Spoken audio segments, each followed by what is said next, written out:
We got a conversation on Monday night. It's basically a fitness test we can all do.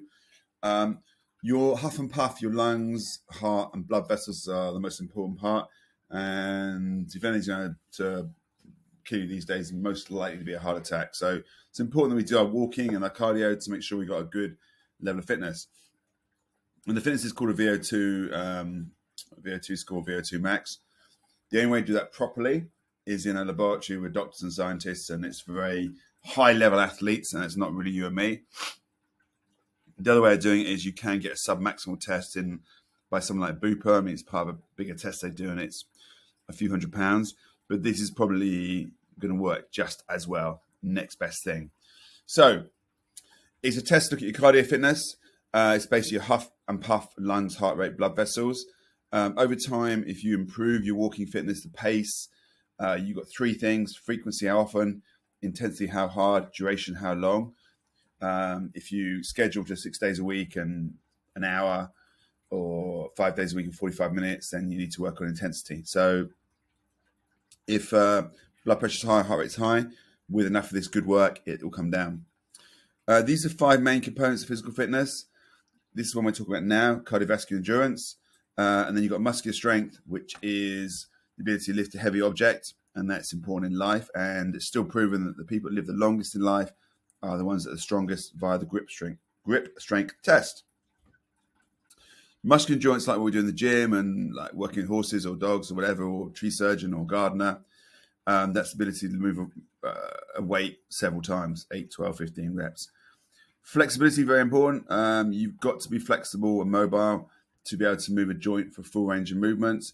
If you can't, then you'll struggle to do a lot of exercise like lunges and squats, etc. And also, if you do sports, much more likely to get injured if you've got poor flexibility. And body composition is the one you all come to me for, and that's about body fat levels. Ideally for women, it needs to be 30% and below, and guys 20% and below. The other thing I say here is, if you start at 50% and you get to 40%, fantastic. You start at 30 and get to 25, great. It's a journey, but 30% is a guideline. This is cardio. The Rockport 1 mile fitness test calculator. You need a 1 mile course for the walking test. You need a measured 1 mile course and the ability to time yourself and take your pulse at the end of 1 mile. You'll also need to know your weight in pounds or kilos, ideally kilos. You can drive it, you can walk it first, check it out, find it. Obviously, don't do it on a decline or on a big hill or off-road on gravel or sand like we did Sunday. It needs to be a flat road like this here, or a pavement or the beachfront, something like that, and it needs to be a mile.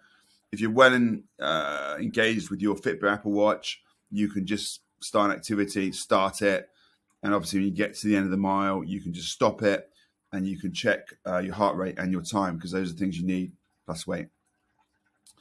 Warm up at walking pace, 5 minutes. Go to the start of the 1 mile course. Begin timing. Walk as fast as you can for the length of that mile, and take the time at the end of the mile. So 1 mile test, you need the time, 10, 12, it won't be 10 because you'll be running, 12, 14, 16, 17 minutes. You need your heart rate immediately at the end of the mile, 110, 115, 125, 130. And then there's a calculator here, and this is in the PDF I've uploaded, and I'll put it into this post also, and the training. You enter your data with this calculator below, and it'll tell you a pretty good idea where your fitness is. With your Fitbit, Apple Watch, or Garmin, you can check as you go. I mean, you can be looking, it could be saying 0.7, 0.8 of a mile, and your heart rate's like 120, 130, whatever. It works like that. And then when you've done the fitness test and then the details into the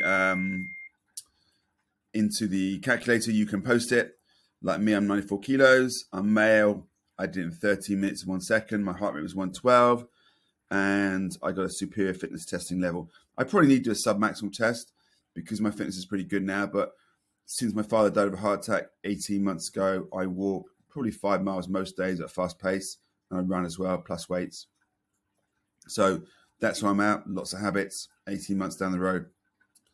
VO2, which is the measurement we're looking for. refers to how much oxygen your body can absorb and use during exercise. And if you're looking to improve your aerobic fitness, you might consider maximizing your VO2. VO2 max is the maximum rate of oxygen your body is able to use during exercise. And I think off the top of my head, it's millimeters of oxygen per kilogram of body weight per minute is the correct one. Not that means anything to you, don't worry. But the greater your VO2 max, the more oxygen your body consumes, the fitter you are, which means your body can better handle aerobic fitness activities that require a lot of oxygen intake, like running, swimming, cycling, fast walking, hiking, etc. All forms of cardio, dance classes. These are the scales. Most of us are somewhere between sort of 35 and 55. So it gives you an idea where you want to be. Obviously, you don't want to be in poor. If you do start in poor, don't worry about it. You start today. You want to get to poor, then you want to get to fair, get to good. If you can, get to excellent, superior. Here's the one for men, slightly different. Back to VO2 max. This is obviously what it would look like in a laboratory. This is a stock image. So it kind of would look like this, but you'd have doctors there and be checking all sorts of measurements and the oxygen uptake. VO2 max is the maximum amount of oxygen that the body can utilize during exercise, which we spoke about. It's a combination of how much oxygen-rich blood your heart can pump, and the heart's efficiency extracting and utilizing oxygen. The one thing that's still going to kill you, more than most things, I tell you now, is going to be a heart attack. I mean, suicides in men is high. Breast cancer is quite high in women, but it's still going to be heart more than ever. So this is really important why I get you to walk and do some form of cardio.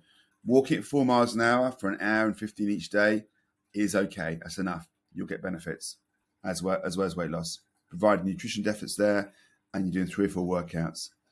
By training the appropriate energy system to use more oxygen, you'll be able to train more, run longer, and race faster. Just remember that lots of markers we look at.